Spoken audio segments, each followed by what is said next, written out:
No, we're not. Fun? No, if the What do Knicks you are losing, mean? I'm gonna be miserable. I'll be fine. I'm gonna be miserable. You know what? I'm saying Knicks are winning tomorrow. Oh. Fuck it. Here we go. Knicks are winning tomorrow. See that guy? No, that's the wrong guy. See that guy? See him? He's over his assist prop. Jalen Brunson. He's going over his assist prop. Betting above the rim. Only on SportsGrid.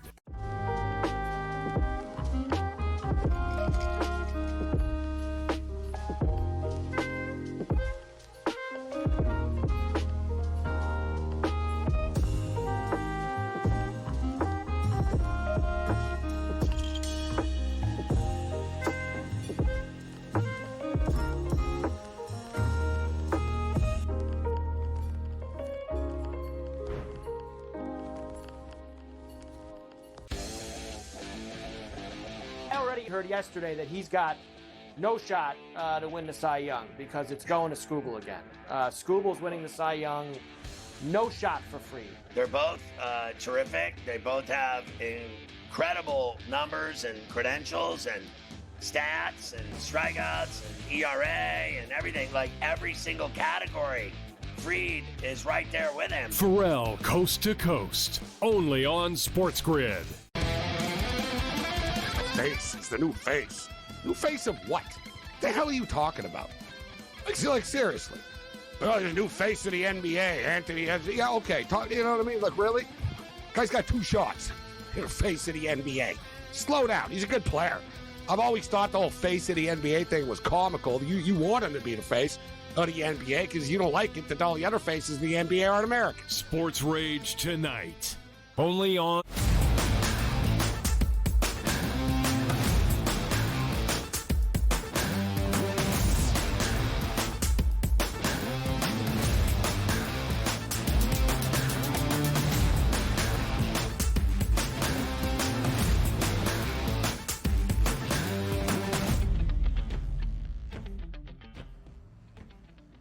A new week starts right here, right now, live on a Monday morning on the early line on SportsGrid and all across the SportsGrid network. That includes sportsgrid.com/watch, where you can find your favorite destination to consume everything all across the grid. He is Donnie Rightside. I am Ben Stevens. We are here together for the next 3 hours up until 11 a.m. Eastern time, bright and early on this Monday morning to recap the entirety of a weekend slate. A weekend that included a series clincher in Indianapolis. The Pacers back in the NBA Finals for the first time in 2.5 decades. We'll talk about Game 6 inside Gainbridge Fieldhouse and how the Eastern Conference Finals came to a close. A full weekend around Major League Baseball with a marquee matchup, a World Series rematch out in LA between the Dodgers and the Yankees. Is it a World Series preview already here as June is now officially underway? Plenty of great action on the diamond collegiately. Regional round, the opening weekend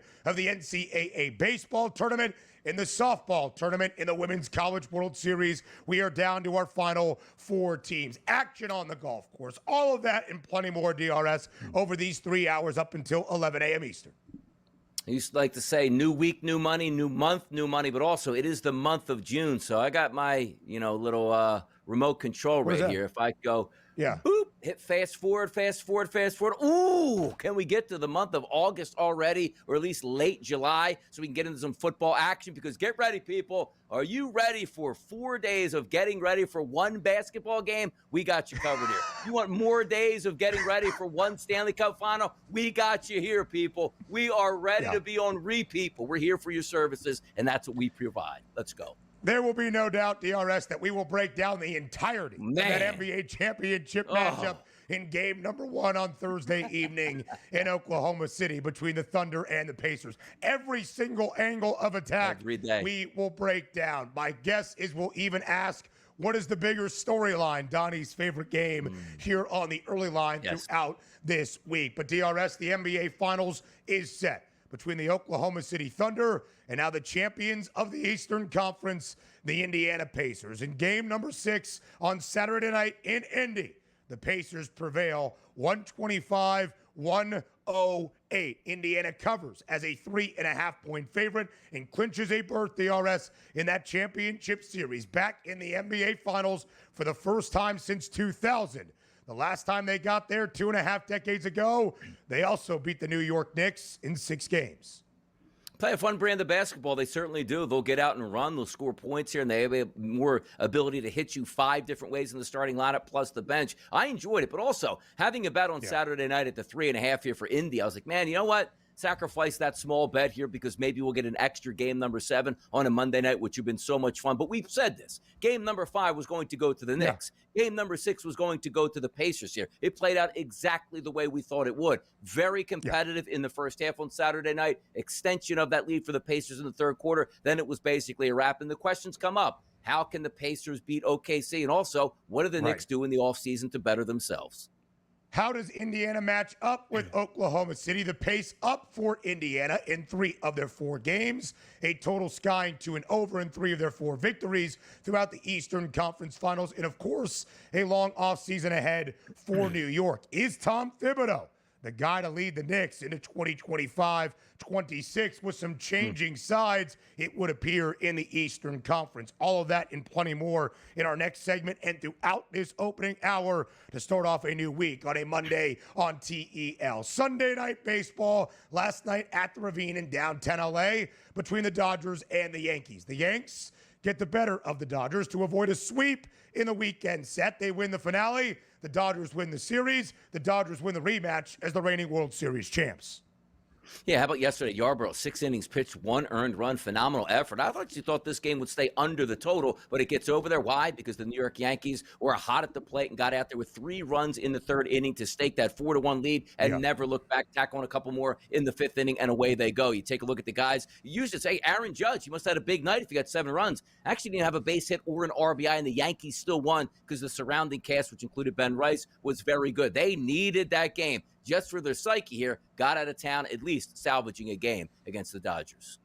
A 2-run shot for Ben Rice and multiple RBIs out of DJ LeMahieu as well. The Yankees win 7-3. We'll talk about what this weekend means and its significance the remainder of this MLB season, where we are seeing historic things happen before our very eyes, but some of them not in the greatest way, DRS. The Colorado Rockies have now lost 8 consecutive games for a 4th time this season. The 4th 8-game losing skid for Colorado and a 9-50 record for the Rocks, the worst through 59 games in the modern era of Major League Baseball. That dates back to 1901.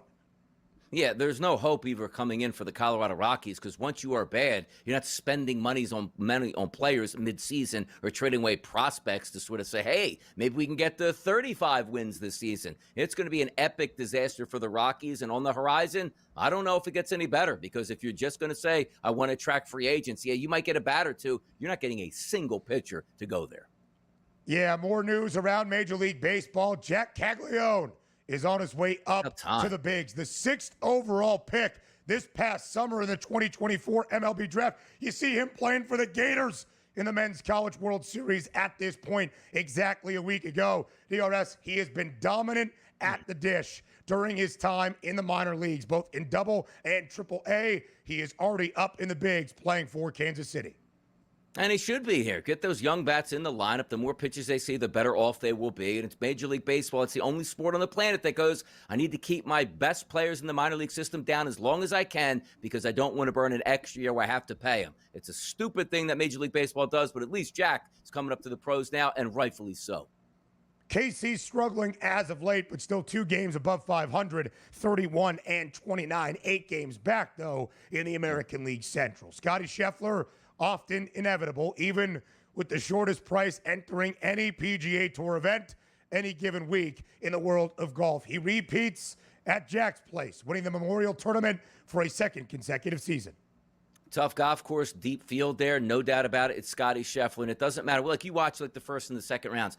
Scotty's well off the lead. It doesn't matter. Everybody crumbles when he still continues to play solid golf, and that's the recipe for his success time and time again, Ben. A 4-shot win for Scotty Scheffler, the only guy in double digits under par. Maya Stark, The Swede picks up her first major championship win at the U.S. Women's Open over the weekend. Chaos, DRS, in the NCAA baseball tournament. Our top 2 national seeds, the 1 seed Vandy and the 2 seed Texas from the almighty SEC, both bow out before even getting out of the regionals. Vandy, the first ever number 1 national seed, failing to even make it to the regional final in Nashville.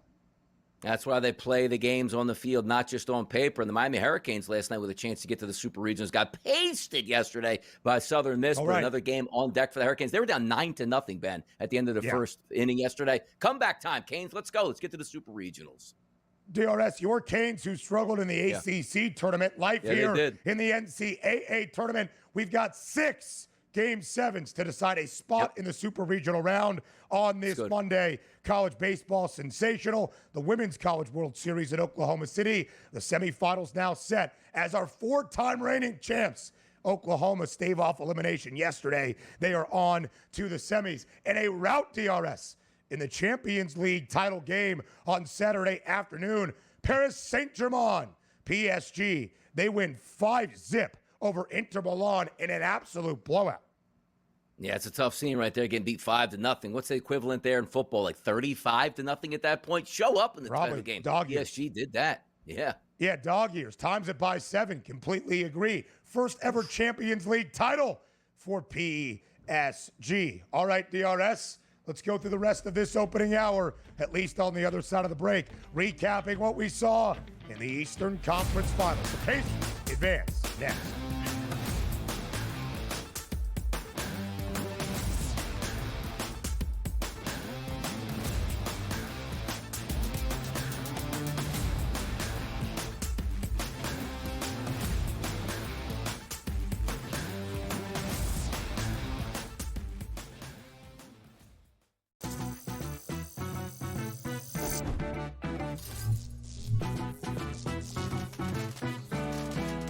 Did you know sportsbooks tend to draw up tighter bet lines for events that get even more bettors, like championship games or major matchups? My tip? Try betting on less popular sports. You might have a better shot at beating those odds. Now, go get lucky. See you in Las Vegas. Let's get lucky. And if you go through CAT, that means CAT at 11-1. Could be Eastern Conference Finals MVP. The worst team in the WNBA is the Chicago Sky. They have no perimeter play. They're playing Sloot too many minutes. And Angel Reese doesn't have the help she needs. Betting above the rim.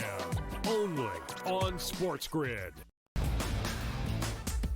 I actually like the fact that they went 7 games against a quality opponent here and still had to face adversity even in a game number 7. How are we setting up this next series where they rested Minnesota Timberwolves team taking on OKC fresh from the fight here? They had an extremely, maybe it's just too strong a statement to say, easier pathway than people thought, particularly because of their size.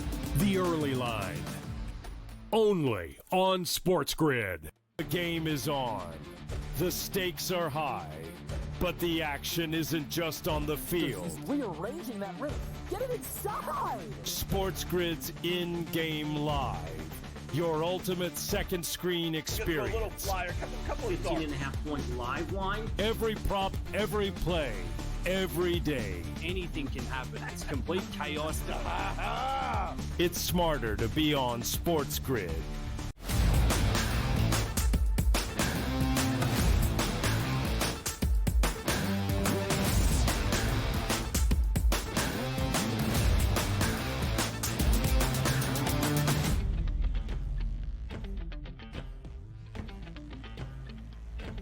How the Eastern Conference was won on Saturday night in Indianapolis between the Pacers and the Knicks. Game number 6 in downtown Indy inside Gainbridge Fieldhouse. In DRS, as we shared entering the weekend, we expected the New York Knicks to hold serve on their home floor in game number 5, keep this series and their season afloat, staving off elimination. But Indiana understood they would have another home game to win it on their own home floor to advance to the NBA Finals for the first time in 2.5 decades. And that's exactly what the Pacers accomplished. A 125-108 win on Saturday night in game number 6. Indiana covers as a 3.5-point home favorite, a total of 222.5, even in an elimination game. Skies to the over. The Pacers are partying like it's 2000 into the NBA Finals for the first time in 25 years.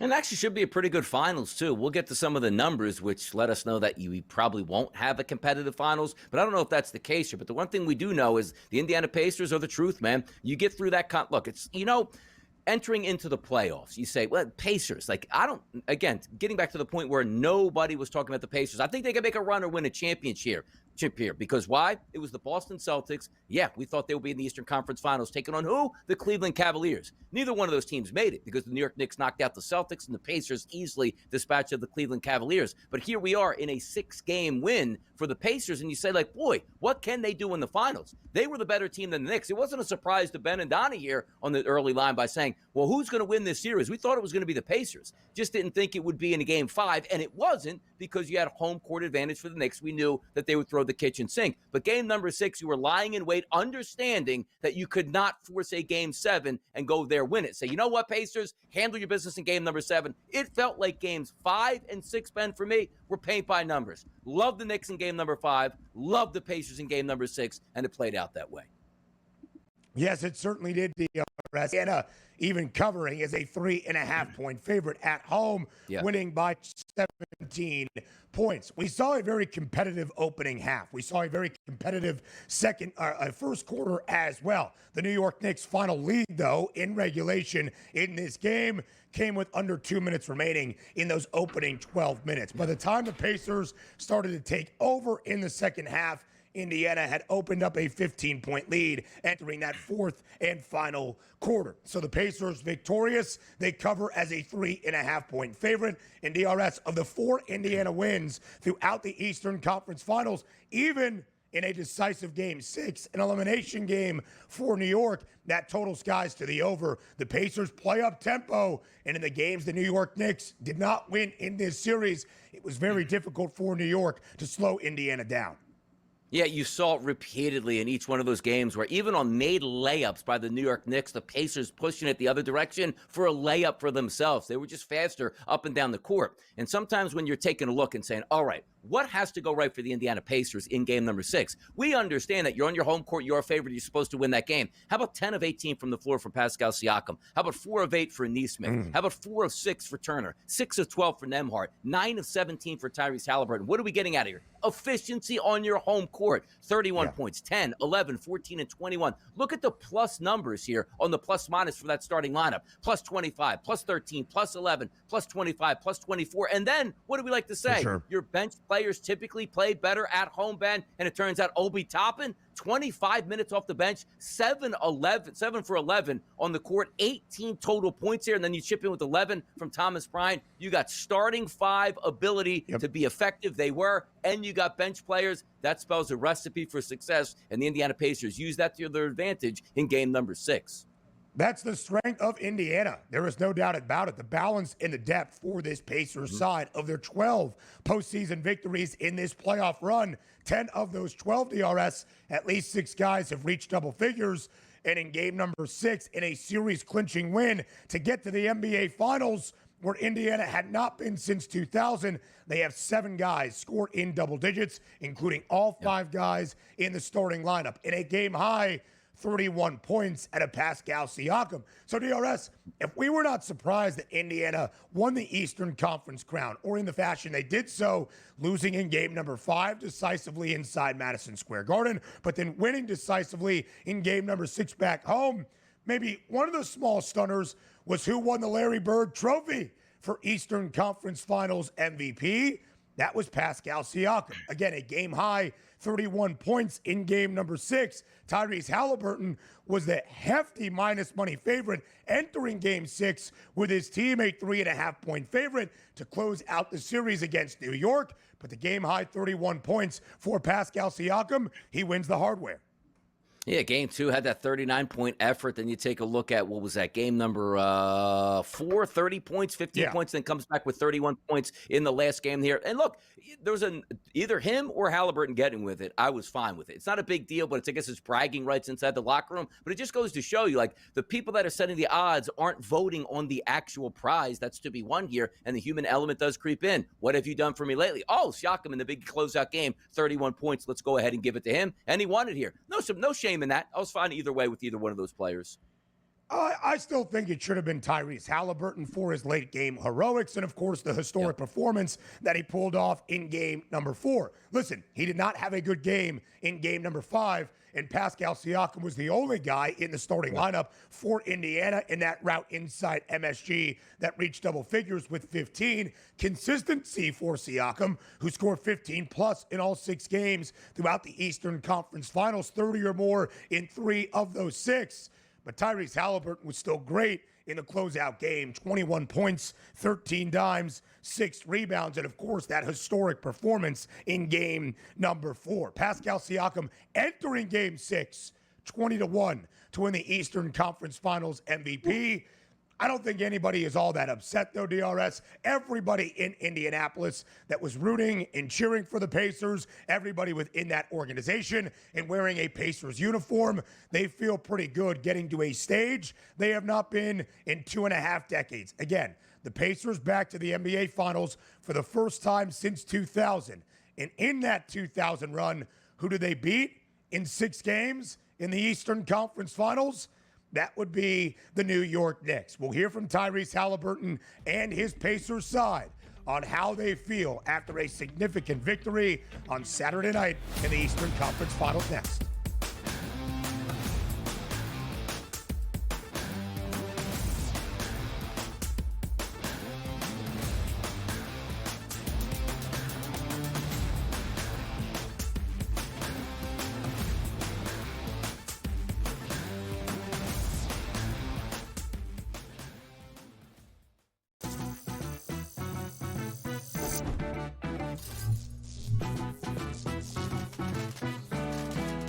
Did you know sportsbooks tend to draw up tighter bet lines for events that get even more bettors, like championship games or major matchups? My tip, try betting on less popular sports. You might have a better shot at beating those odds. Now, go get lucky. See you in Las Vegas. Let's get lucky. Chiefs Chargers in Brazil on Friday on YouTube. They're going to give everyone that game for free. They're so generous because the rest of the season they're going to fleece you for all your money. That's one, Scott. That division, to me, based on what's happened to the Chiefs the last couple seasons, that division, the AFC West, could be up for grabs here. I know Chiefs fans think I'm probably out of my mind. Pharrell, coast to coast, only on SportsGrid. I actually like the fact that they went 7 games against a quality opponent here and still had to face adversity even in a game number 7. How are we setting up this next series where they rested Minnesota Timberwolves team taking on OKC fresh from the fight here? They had an extremely, maybe it's just too strong a statement to say, easier pathway than people thought, particularly because of their size. The early line, only on SportsGrid. The game is on. The stakes are high, but the action isn't just on the field. He's rearranging that roof. Get it inside! SportsGrid's in-game live. Your ultimate second screen experience. A little flyer, couple 15.5 point live line. Every prop, every play, every day. Anything can happen. That's complete chaos. It's smarter to be on SportsGrid.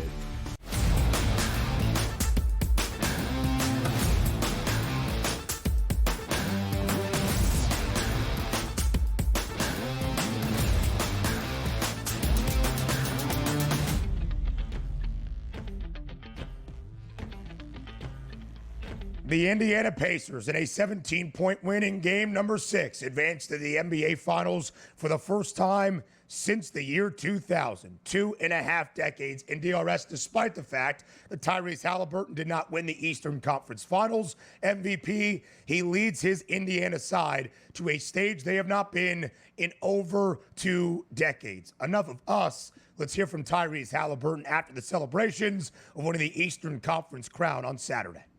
It's a special feeling. To do it with this group. You know, we got to the same spot last year, fell short.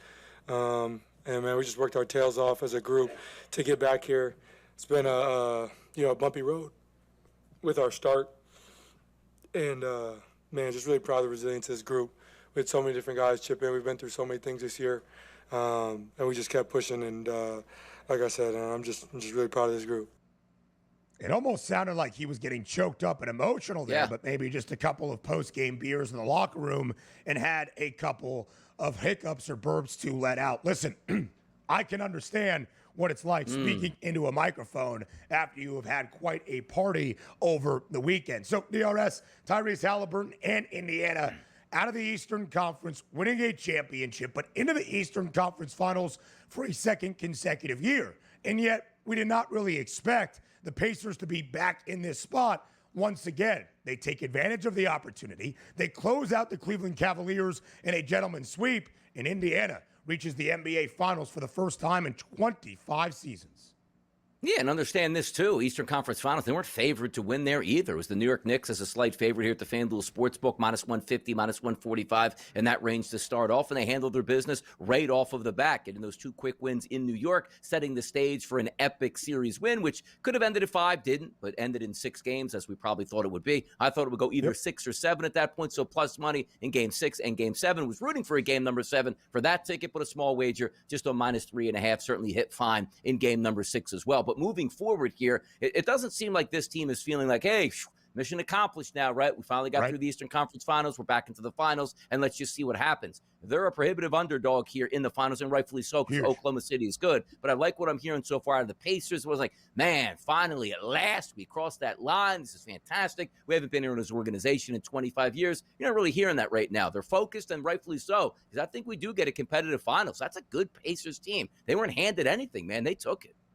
There is a sense that in this NBA Finals, the matchup is poor for the Pacers. OKC can match the physicality and balance and depth that Indiana possesses. And if the Pacers want to play fast at their best, that also allows the Thunder to run it up and score a ton against an Indiana team, perhaps not most known for its defensive intensity. But when I look at the way this Pacers side is constructed, I have some belief in Indiana, maybe not to win the Larry O'Brien Trophy, but get us to 6 games, which would be a small shocker according to the odds makers. We'll look at those NBA Finals odds in just a little bit. But DRS, there's a rather infamous clip of you and I working together many years ago on the stage in Los Angeles ahead of Super Bowl 56, where during NBA trade deadline week and Super Bowl week as well, there was a big blockbuster trade. Tyrese Halliburton was traded from Sacramento midway through his second NBA season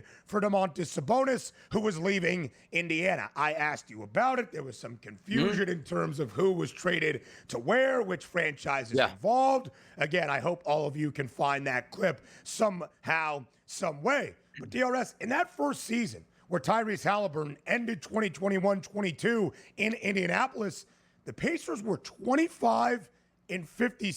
The following year, Tyrese's first full season in Indianapolis, they were 35-47. Just 2 seasons ago, a team well below 500 that has now reached the Eastern Conference Finals in 2 consecutive years and now will play for an NBA championship for the first time in 2.5 decades. Yeah, it's one of those moves, too, because Domantas Sabonis was a really good player and still is a really good player for Sacramento right now. So it worked out for both franchises. But as you allude to with the Pacers building, right? Hey, we got a young team. Let's see how it meshes. All right, let's go out and add some really good players like a Pascal Siakam into the lineup. And things have worked out really well. And also, you have one of the best coaches in the NBA as the guy calling the signals there. So you have a lot going for you here. And it's a team that doesn't still get a lot of respect, and maybe they can earn it now by getting to the NBA Finals. But also, you know, being out at the Super Bowl talking the NBA, Ben, you're lucky to get us all fired there. Like, what are we doing here talking NBA? You saw my focus was on the NFL, not the NBA at that point. Other people were focused on the NBA. upper management should have looked at that time, made different decisions.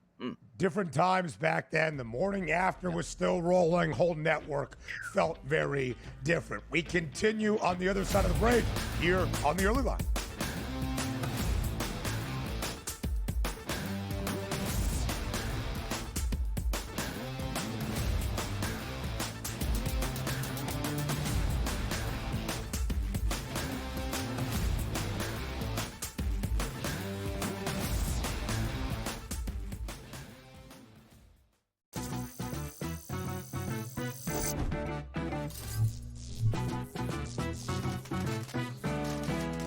Did you know sportsbooks tend to draw up tighter bet lines for events that get even more bettors, like championship games or major matchups? My tip? Try betting on less popular sports. You might have a better shot at beating those odds. Now, go get lucky. See you in Las Vegas. Let's get lucky. Chiefs Chargers in Brazil on Friday on YouTube. They're going to give everyone that game for free. They're so generous because the rest of the season they're going to fleece you for all your money. That's one, Scott. That division to me, based on what's happened to the Chiefs the last couple seasons, that division, the AFC West, could be up for grabs here. I know Chiefs fans think I'm probably out of my mind. Pharrell, coast to coast, only on SportsGrid. I actually like the fact that they went 7 games against a quality opponent here and still had to face adversity even in a game number 7. How are we setting up this next series where they rested Minnesota Timberwolves team taking on OKC fresh from the fight here? They had an extremely, maybe it's just too strong a statement to say, easier pathway than people thought, particularly because of their size. The early line, only on SportsGrid. The game is on. The stakes are high, but the action isn't just on the field. He's rearranging that ring. Get it inside! SportsGrid's in-game live. Your ultimate second screen experience. Just a little flyer, couple 18.5-point live line. Every prop, every play, every day. Anything can happen. That's complete chaos. It's smarter to be on SportsGrid.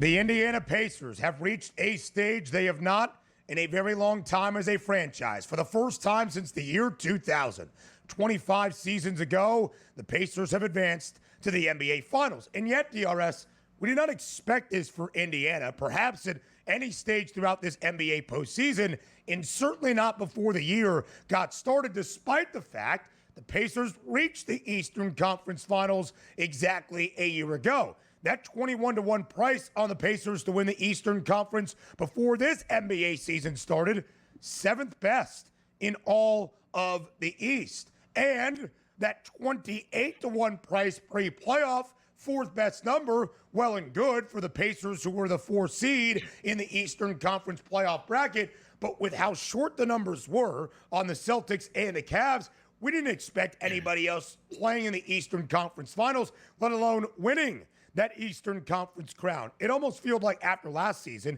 Indiana reaching the Eastern Conference Finals, despite some optimism in this team, was an anomaly, and yet here they are for a second consecutive year, and here the Pacers are in the NBA Finals.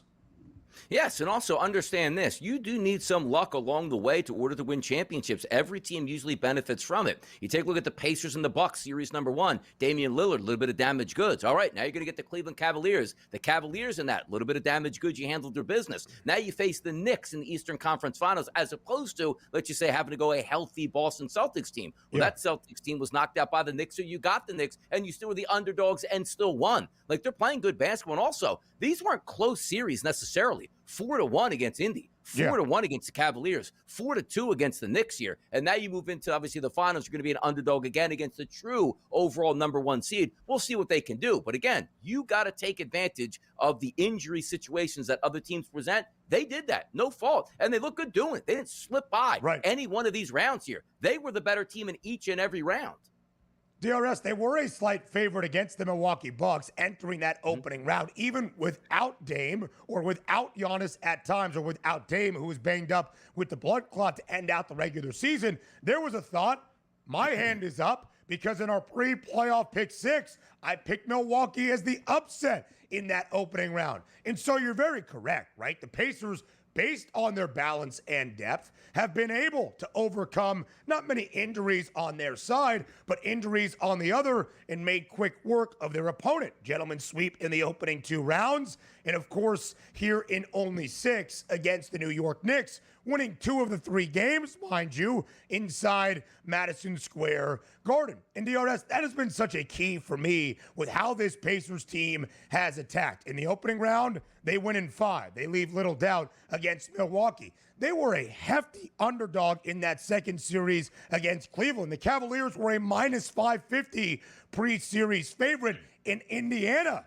1 in 5. The Pacers were an underdog entering the Eastern Conference Finals against the New York Knicks, and the Pacers were still able to get it done. So the Pacers overcome a lack of expectation, perhaps, and the New York Knicks underperform on a season filled with hope and optimism inside Madison Square Garden. We'll talk about how this season came to a close, but now let's hear from head coach of the Knicks, Tom Thibodeau. Tom, what is the message to the team after a game like this, after the run you guys have had in the postseason? Yeah, I think, and again, there's disappointment because you fall short of what your goal is, right? And in the end, there's only going to be one team that achieves the goal. And so I think the challenge for us is to look at it for what it is. And it's, we finished in the top 3, but we're falling short of the ultimate goal. And so for us, is to use that for motivation and determination to work all summer to prepare ourselves to make the final step and keep improving so we can achieve our goal. And I think that's the way we have to approach it, and that's the way we have to look at it. So it's improvement from last year, but it's ultimately not what our ultimate goal is. Hard to really fault what Tom Thibodeau is saying. The New York Knicks reached the Eastern Conference Finals for the first time in 2.5 decades, again, where they fell in 6 games to the Indiana Pacers. But, Donnie, the path that was made in the Eastern Conference for the Knicks to slay the Celtics in the second round, and frankly, even with the Jason Tatum injury, New York had a 3-1 series advantage. For the Knicks to then come up short with the path that had been paved in the Eastern Conference of an NBA Finals appearance does feel like they faltered on expectation and should be considered a disappointment. Yes, and that's the tough part to swallow now, because you're looking at the Knicks saying, well, they finally made the Eastern Conference Finals. That's an extension of the past couple of years to the direction that you want to go. You would be correct. But also understand this. It would be a lot different, too, if you vanquish the Celtics. Man, what a hard-fought Eastern Conference Finals, lost in 6 games to the Cleveland Cavaliers, who were the number 1 overall seed. That's a little bit different optics. And we talked about it last week. Well, let's just say they lose this series in 6 or 7. That's a lot different than losing in 5 games on your home court where you had to make some changes. Like, you even asked that question, like, what happens if they win game 5, but lose game 6? A lot different there. I don't think you fired Tom Thibodeau after this season, because why? Well, they did get to the Eastern Conference Finals. They didn't embarrass themselves, but also, optics do change. Like, when you beat the Celtics and don't have to take on the Cavaliers and you're favored in the Eastern Conference Finals, not underdogs, and you lose, that sort of stings just a little bit. But also understand this. What was the problem with the Knicks last year? They just got too injured by the end of the season because too many minutes were played. They were completely healthy entering into the Eastern Conference Finals as a favorite and didn't get the job done. You can't guarantee that's going to happen next year. Now, the team is talented. Will they make the playoffs? Yes. Will there be a top 4 seed in the East? Probably, absolutely. But this might have been your best chance to get to the finals, and you weren't able to do that, and that's got to sting. After the late offseason trade, the blockbuster deal that sent Julius Randle to Minneapolis and Dante DiVincenzo, in return they get Karl Anthony Towns. You see that plus 350 preseason price to win the Eastern Conference. That was second best And what was our entire conversation, DRS, over those summer months, early in the offseason, right before the NBA campaign tipped off?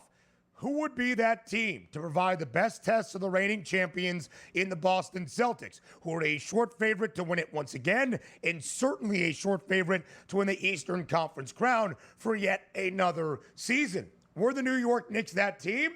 Maybe not by the time the regular season came to a close, but they beat Boston. Sure, they fell short of their preseason win total of 53.5, but New York reached the Eastern Conference Finals. However, in doing so, with the path that was there, as Donnie laid out, a favorite outright to win the East and advance to the NBA championship set, there are questions. And Donnie, with the injury to Jason Tatum and how things stand in the Eastern Conference entering next season, there is an idea. The New York Knicks will have one of the 3 best prices for them to capitalize on the situation next season in 2025-26 and reach the NBA Finals. I think the question is Tom Thibodeau the right coach to guide them there, to have them take that next step? Jalen Brunson was asked that very question at the end of game number 6 in his post-game presser, basically got pretty upset with the reporter for the timing of the question, but said, yes, Tibbs is that guy. What say you? Yeah, he's probably still going to be there because he doesn't have any reason to get fired, right? They weren't embarrassing. They made the Eastern Conference Finals somewhere they haven't been in a long time. The players seem to like him at this point. I don't think you fire him, even though it would have been an interesting conversation if they had lost in game number 5 at home, because that meant, gentleman's sweep when you're the favorites here. That can't happen. But understand this, too.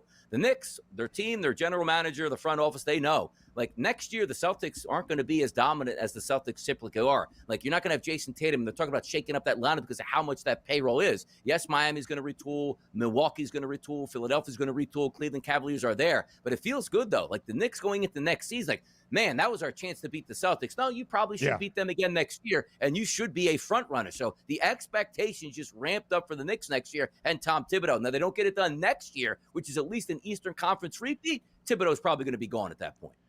It'll be really interesting to see what happens, but before we even take the early look at 2025-26, we've got an NBA champion to crown this season. Oklahoma City and Indiana up next.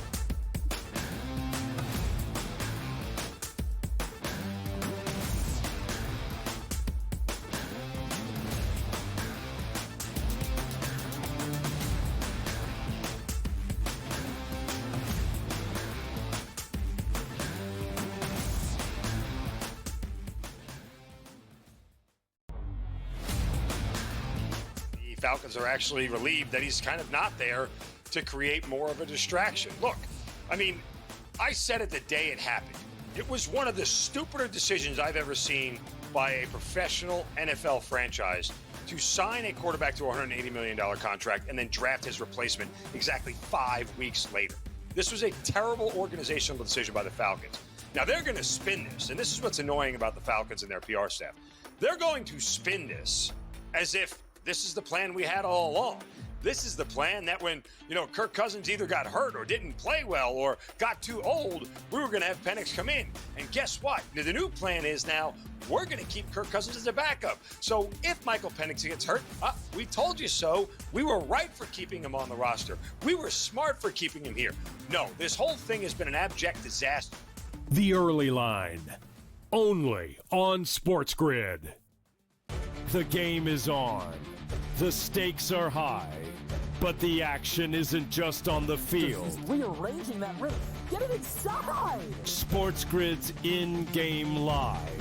Your ultimate second screen experience. A little flyer, couple 18.5-point live line. Every prop, every play, every day. Anything can happen. It's complete chaos. It's smarter to be on SportsGrid. The Steelers interested in Aaron Rodgers as a joke. Your boy went off about the entire situation and why it taken so long to forget him. Terry Bradshaw getting involved. Yeah, and saying basically, what are you bringing him in for 1 year? All of this drama for 1 year at this guy, where he is now in his career is he's washed. Pharrell Coast to Coast, only on SportsGrid.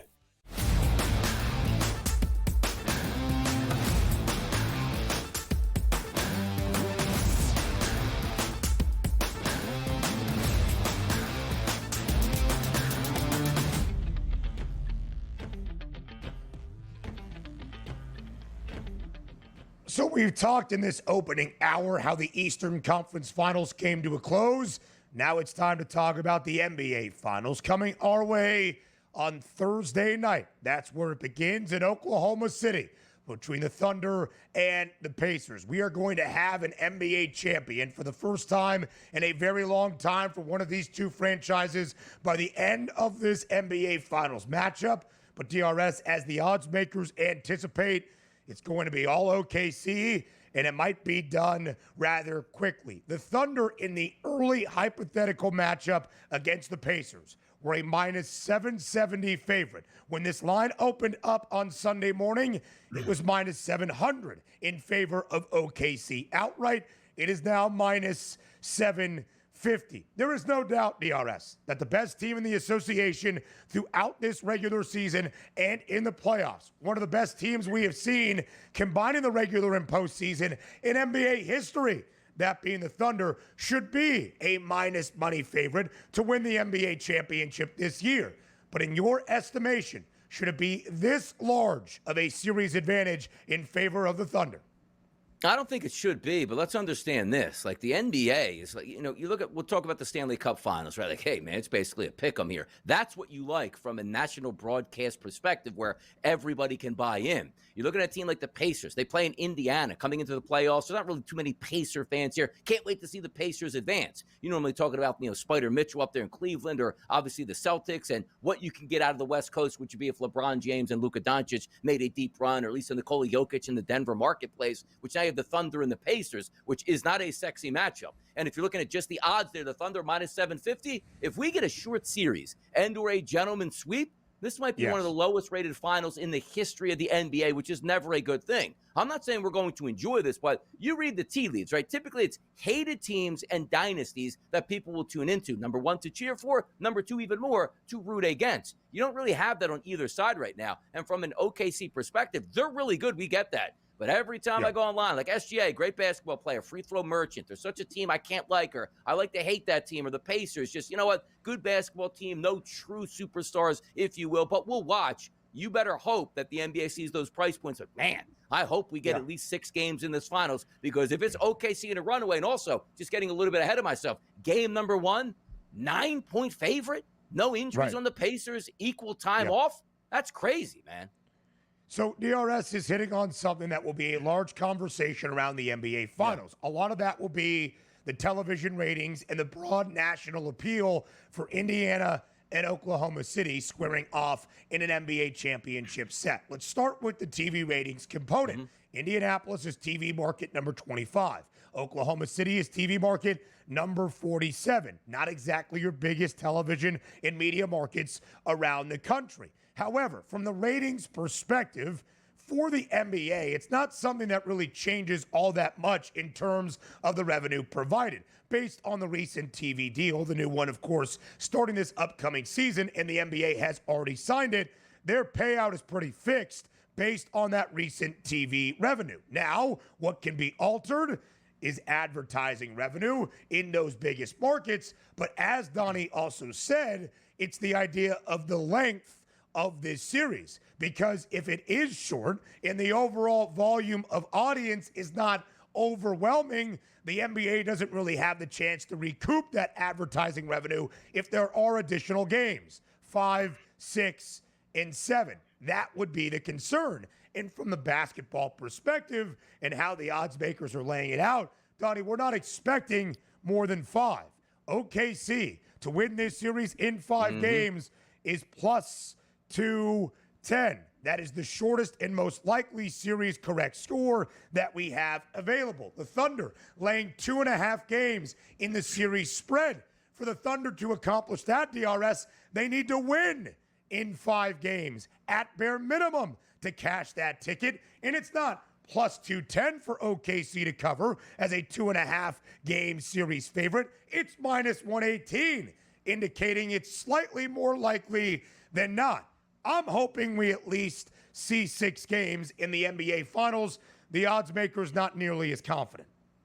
No, they're certainly not at this point. And it is a crazy high number because you're not coming in like, oh, look, Donovan Mitchell's banged up, or, Darius Garland's banged up, or, oh, no, Jason Tatum's down for, like, another team. Like, everybody is healthy for the Pacers coming into this game and still not getting a whole lot of respect. And also, we talk, like, they didn't slip by the Bucks. They didn't just slip by the Cavs or the Knicks at this point. Like, they played really good basketball and a fun brand where it's not all like, well, if you don't get 38 from Siakam, there's no chance they can win. Remember screaming at Minnesota like they can't win unless Anthony Edwards goes off. And when he doesn't go off, it's an automatic loss. You don't have that from Indy. There's so many different ways that they can beat you here, but it seems like you're running into that immovable object, but that immovable object took 7 games to beat Denver. They didn't go 4-0, 4-0, 4-0, and here we are in the finals, and we're about to go minimum of 5 games. Like, they showed struggles in some of those where they had to pull out games late. So I don't see the runaway victory, even though the odds makers are telling you, don't waste your money on Indy in game number 1 or this series because it should be a blowout. And again, the Pacers sitting in that cockpit saying, hey, we're not the pilots here at this point right now, but watch this. We're going to play good basketball. Yeah, why can't it go 6 games? It should go 6 games. The over-under in terms of the total games is in this series is 5.5. The under has a slight bit of juice at -130. Again, if you think we see 6, it's Pacers plus 2.5 games, or over 5.5 total games at plus 106. Just to see 6, not even 7, not even Indiana pulling off the outright upset in the NBA Finals. -750 for OKC to win the championship. -550 for Shai Gilgeous-Alexander to add to the illustrious hardware shelf this season. Regular season MVP, Western Conference Finals MVP, presumably DRS, soon to be the NBA Finals MVP as well. Yeah, exactly. And look, it's a heavy favorite, and rightfully so. It's almost just like a coronated moment here where they're expected to win easily. And as long as SGA is somewhere near the top, leading in points, rebounds, assists, whatever it would be for OKC, he is going to take that down here. And also understand this. The NBA is going to be watching those first 2 games because if this goes 10-point win OKC, oh, man, those ratings for games 3 and 4 are going to be outrageously low at this point. So come on, Pacers. Stun the world in game number 1 and pick up that victory and let us enjoy it. Remember when the Sixers played the Lakers, 25 years ago? Won game number 1, then win another game the rest of the way, but you got our attention. You got the step over out of AI 2, Stanley Cup final next.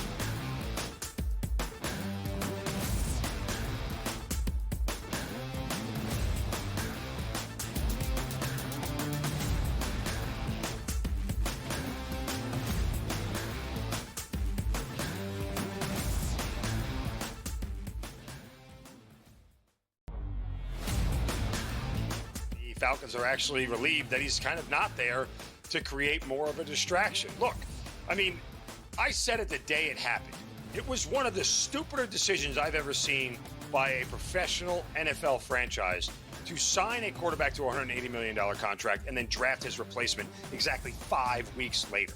This was a terrible organizational decision by the Falcons. Now, they're going to spin this, and this is what's annoying about the Falcons and their PR staff. They're going to spin this as if this is the plan we had all along. This is the plan that when, Kirk Cousins either got hurt or didn't play well or got too old, we were going to have Penix come in. And guess what? The new plan is now we're going to keep Kirk Cousins as a backup. So if Michael Penix gets hurt, we told you so. We were right for keeping him on the roster. We were smart for keeping him here. No, this whole thing has been an abject disaster. The Early Line, only on SportsGrid. The game is on. The stakes are high, but the action isn't just on the field. He's rearranging that roof. Get it inside! SportsGrid's in-game live. Your ultimate second screen experience. A little flyer, couple 18.5-point live line. Every prop, every play, every day. Anything can happen. It's complete chaos. It's smarter to be on SportsGrid. The Steelers' interest in Aaron Rodgers as a joke. Your boy went off about the entire situation and why it taken so long to forget him. Terry Bradshaw getting involved. Yeah, insane. Basically, what are you bringing him in for 1 year? All of this drama for 1 year at this guy, where he is now in his career is he's washed. Pharrell Coast to Coast, only on SportsGrid.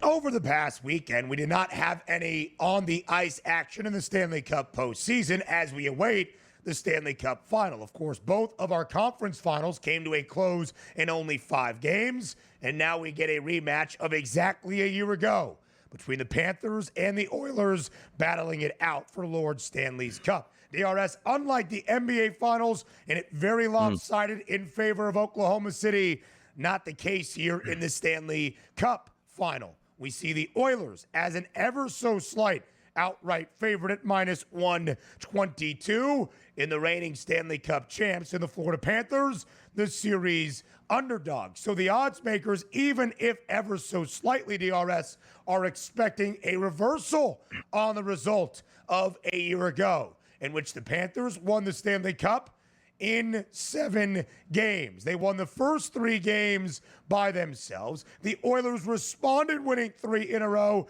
to force a decisive winner-take-all Game 7, trying to pull off the ultimate comeback in a playoff series. The Panthers won Game 7 at home in Sunrise with home ice advantage 2-1. A big difference this time around as well for DRS's Canadian team. Stanley Cup final, home ice advantage up in the Great White North as Edmonton will host game number 1.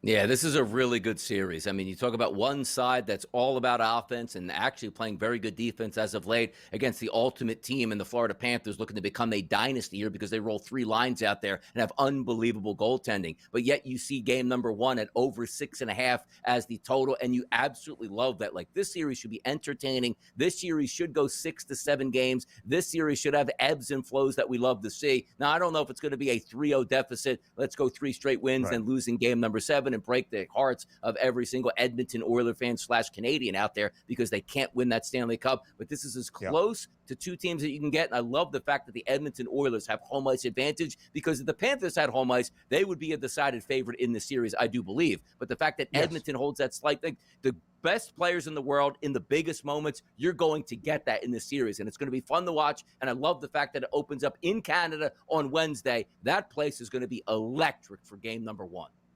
About a week off for the Panthers after closing out the Eastern Conference crown in 5 games against Carolina. They last played last Wednesday. 6 full off days for the Edmonton Oilers. They last played on Thursday night, clinching the Western Conference crown in 5 games against the Dallas Stars. So again, they have 4 full off days, Saturday, Sunday, Monday, Tuesday as well, or Friday as well. So 5 full off days for Edmonton. Both teams should be pretty rested and healthy entering the Stanley Cup final. And Donnie, one of the great things as we look back at the series odds is the odds makers expect this to be decided in the distance in 7 games at plus 165. Can we imagine a 7th game again above the border in Edmonton, where the Oilers are trying to win the country's, that would be Canada's, first Stanley Cup since 1993 in more than 3 decades? That would be absolute theater between the Oilers and the Panthers. And oh, by the way, for both teams, their most likely outcome, their shortest correct score, the team to win the Cup and in how many games, is both teams in 7. Again, Florida would be on the road in a 7th game, and that is still their most likely outcome. It speaks to the razor-thin edges in this set, a Stanley Cup final rematch.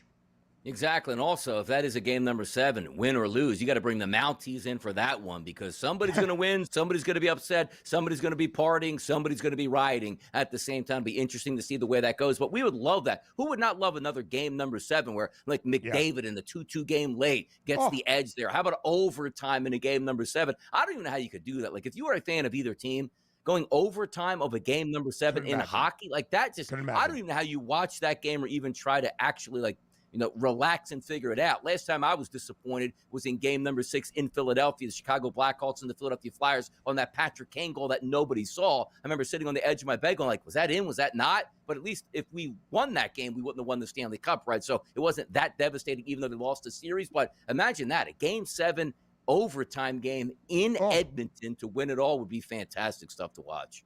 I think playoff hockey for the casual fan that does not have any ties to either of the two franchises is one of the best sporting events you could ever visualize. But if you do have allegiances to either Edmonton or Florida, good luck, man. Your heart rate is going to be spiked throughout the entirety of the Stanley Cup final. Connor McDavid, who won the Conn Smythe, the playoff MVP, despite his team losing the Stanley Cup final a season ago, is the favorite to win the Conn Smythe once again. Hour number 2 comes your way next.